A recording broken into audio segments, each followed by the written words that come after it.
أعوذ بالله من الشيطان الرجيم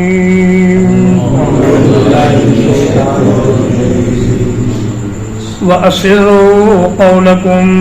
أو اجهروا به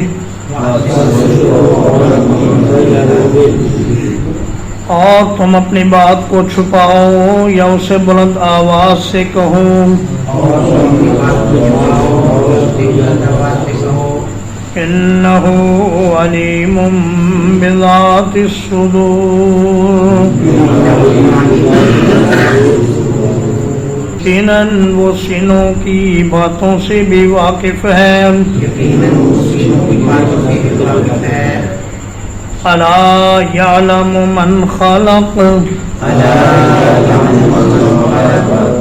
کیا وہ نہیں جانتا جس نے پیدا کیا ہے وَهُوَ اللَّطِيفُ الْخَبِيرُ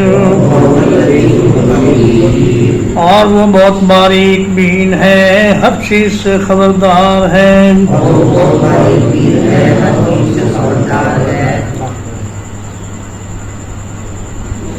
فرمایا کہ تم اپنی بات چھپاؤ یا ظاہر کرو دونوں حالتوں میں اللہ کے لیے برابر ہے وہ تمہاری دل میں کہی ہوئی بات اور زبان سے کہی ہوئی بات سب کو برابر جانتا ہے مخلوق بیچاری تو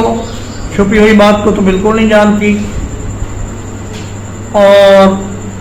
کہی ہوئی بات بھی مخلوق چند لوگوں کی سن سکتی ہے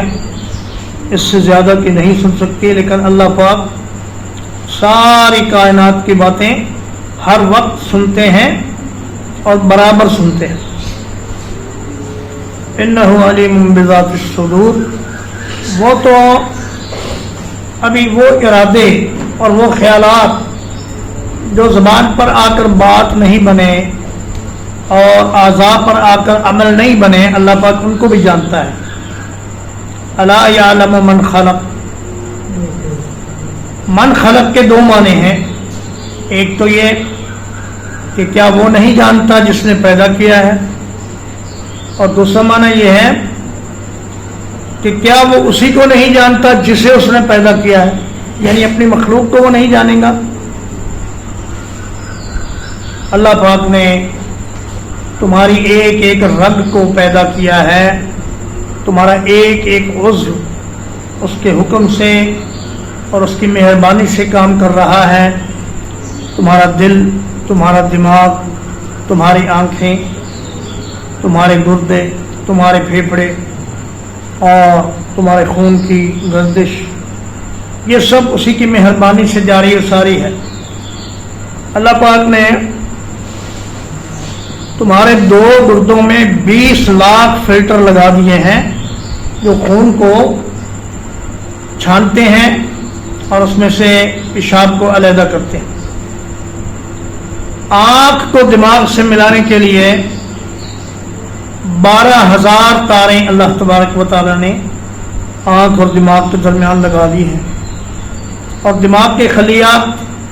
وہ تو خربوں کی تعداد میں ہیں اور انسان ان کا شمار کرنے سے بھی قاصر ہے تو فرمایا جس نے پیدا کیا وہ تمہاری ایک ایک حرکت اور ایک ایک ارادے کو جانتا ہے اور اسی کی مہربانی سے تم چلتے پھرتے ہو ورنہ وہ نہ چاہے تو تم ایک لمحے کے لیے بھی زمین پر زندہ نہیں رہ سکتے وَهُوَ اللَّطِيفُ الْخَبِيرُ لطیف کا ایک معنی تو ہے باریک بین اور ایک معنی ہے مہربان ہمدرد شفقت کرنے والا کہ اللہ پاک چھوٹی سے چھوٹی چیز کو بھی جانتا ہے اور وہ بڑا مہربان ہے بڑا رحیم و شفیق ہے هُوَ الَّذِي جَعَلَ لَكُمُ الْأَرْضَ ذَلُولًا وہی ہے جس نے تمہارے لیے زمین کو مطیع بنا دیا فامشوا فی مناکبہا، تو اس کے کندھوں پر چلو پھرو، وَكُلُوا مِن رِزْقِهِ،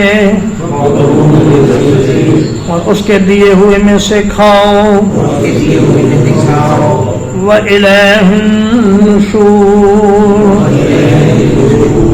اور اسی کی طرف اٹھ کر جانا ہے۔ فرمایا دیکھو اللہ پاک وہ ہے جس نے زمین کو تمہارے لیے ایک فرمانبردار جانور کی طرح بنا دیا ہے، پست اور مطیع بنا دیا ہے۔ جو مطیع جانور ہوتا ہے وہ اپنی پیٹھ کے علاوہ اپنے کندھوں پر بھی سواری کرنے دیتا ہے۔ فرمایا کہ زمین اپنے کندھوں پر تمہیں چلنے پھرنے دیتی ہے۔ مناکبہا کا معنی راستے بھی ہے، پہاڑ بھی ہے، کہ اس کے راستوں میں چلو پھرو اور اس کا دیا ہوا رزق کھاؤ۔ لیکن یہ بات یاد رکھنا، زمین میں تم کہیں بھی چلے جاؤ، ملکوں کا سفر کرو، تجارت کے لیے آؤ جاؤ، لیکن یہ یاد رکھنا کہ تم جہاں بھی ہوگے تم مرو گے ضرور، اور پھر دوبارہ اٹھ کر اللہ کی بارگاہ میں پیش بھی ضرور کیے جاؤ۔ أَأَمِنْتُمْ مَنْ فِي السَّمَاءِ،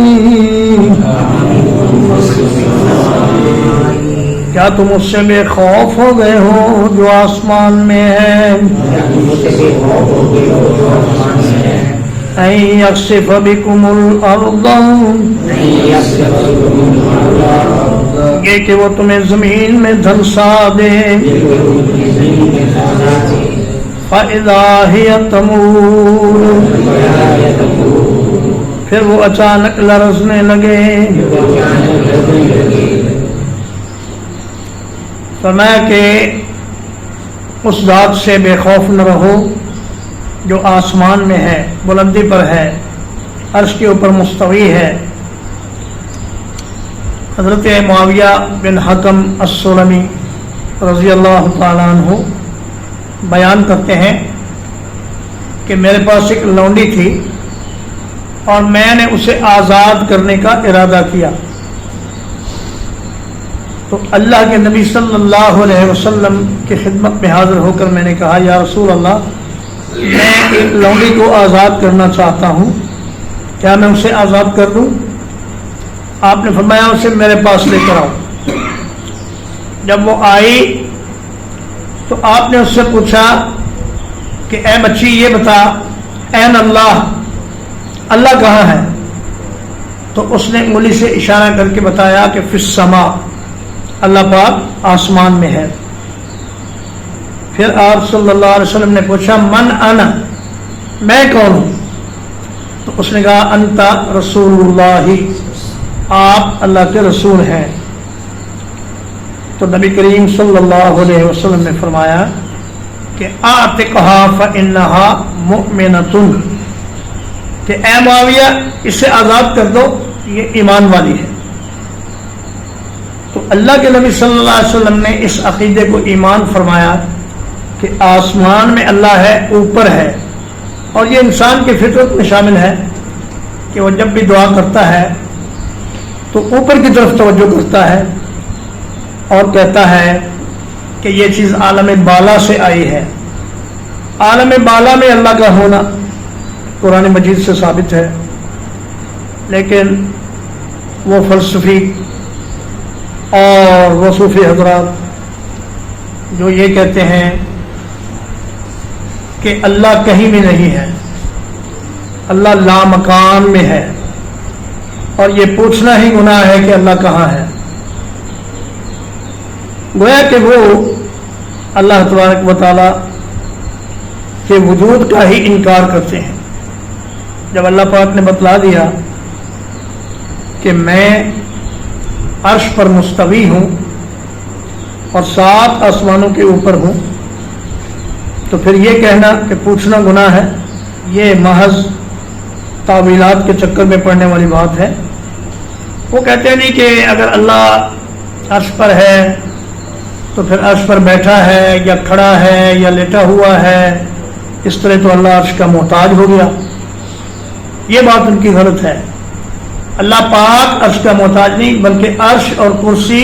اور ساری مخلوق اللہ کی محتاج ہے. اللہ نے ہی عرش کو سنبھالا ہوا ہے، اللہ نے ہی کائنات کو تھاما ہوا ہے، اور وہ خود اپنی ذات میں قائم ہے، اس کو کسی کے سہارے کی ضرورت نہیں. تو فرمایا ان یخسف بکم الارض، اللہ پاک تمہیں زمین میں دھنسا دے. یہ زمین اللہ نے ایسی بنائی ہے کہ نہ تو اسے کیچڑ کی طرح نرم بنایا ہے کہ آدمی اس میں دھنستا چلا جائے، نہ اسے لوہے اور پتھر کی طرح سخت بنایا ہے کہ اس میں کوئی کھدائی نہ ہو سکے اور کوئی فصل نہ ہو سکے. اگر زمین لوہے کی طرح سخت ہوتی تو کوئی عمارت نہ بن سکتی، کوئی اس میں پیداوار نہ ہوتی، کوئی کنویں اور چشمے نہ ہوتے، اور زمین کو کھود کر جو اس کی معدنیات نکالی جاتی ہیں وہ ممکن نہ ہوتی. تو اللہ پاک نے اس کو ایک ایسے قوام میں رکھا ہے کہ جو بہت سخت بھی نہیں اور بہت نرم بھی نہیں. ام امنتم من فی السماء،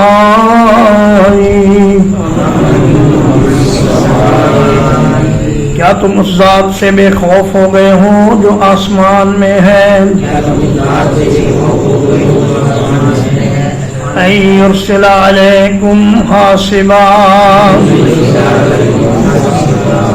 یہ کہ وہ تم پر پتھروں والی آندھی بھیج دے. فستعلمون کیف نذیر، تو ان قریب تم جان لو گے کہ میرا ڈرانا کیسا تھا.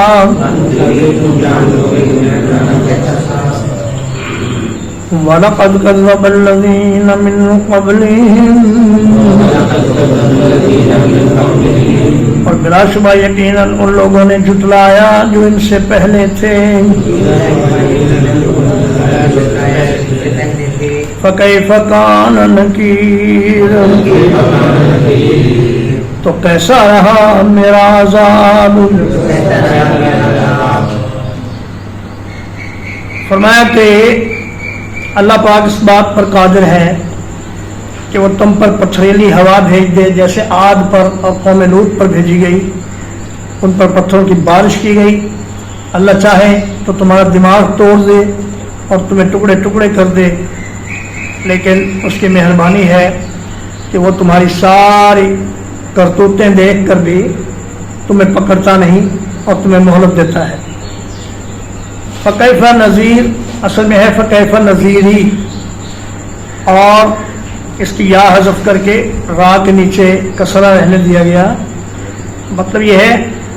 کہ میرا ڈرانا کیسا تھا، ورنہ اس کو نذیر ہونا چاہیے تھا. اور فرمایا پہلے لوگ انہوں نے اللہ کے انبیاء کو جھٹلایا، ان کی بات نہ مانی. فکیف کان نکیری، تو دیکھو میرا پکڑنا اور میرا عذاب کیسا رہا. یہاں بھی یا کو حذف کیا گیا اور را پر کسرہ دیا گیا. تو فرمایا کہ تم یہ نہ سمجھو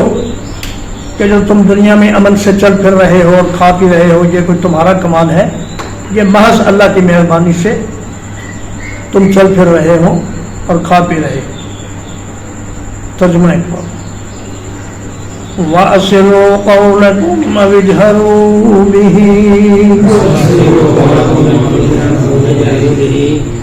اور تم اپنی بات کو چھپاؤ یا بلند آواز سے کہو.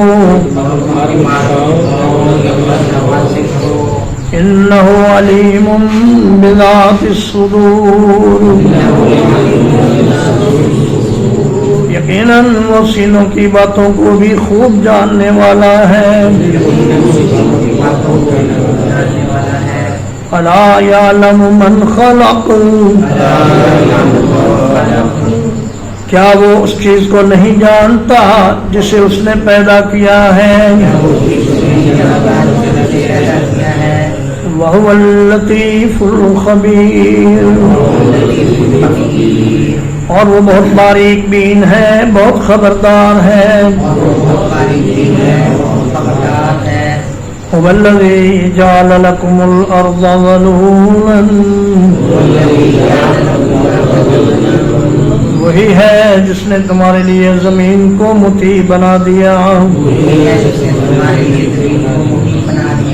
فامشوا فی مناکبہا تو اس کے راستوں میں چلو پھرو وَكُلُوا مِن رِزْقِهِ اور اس کے دیے ہوئے میں سے کھاؤ وَإِلَيْهِ النُّشُورُ اور اسی کی طرف اٹھ کر جانا ہے أَأَمِنْتُم مَّن فِي السَّمَاءِ کیا تم اس سے بے خوف ہو گئے ہو جو آسمان میں ہے أَن يَخْسِفَ بِكُمُ الْأَرْضَ یہ کہ وہ تمہیں زمین میں دنسا دے فَإِذَا هِيَ تَمُورُ تو اچانک وہ لرزنے لگے ام امنتم من فی السماء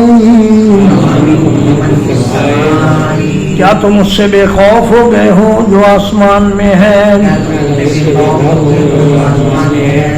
ان یرسل علیکم حاصبا یہ کہ وہ تم پر پتھریلی ہوا بھیج دے فَسَتَعْلَمُونَ كَيْفَ نَذِيرٌ تو ان قریب تم جان لو گے میرا ڈرانا کیسا تھا وَلَقَدْ كَذَّبَ الَّذِينَ مِن قَبْلِهِمْ اور بلا شبہ یقیناً ان لوگوں نے جھٹلایا جو ان سے پہلے تھے فَكَيْفَ كَانَ نَكِيرٌ تو کیسا رہا میرا عذاب وصلی اللہ علی نبینا محمد وآلہ وصحبہ اجمعین.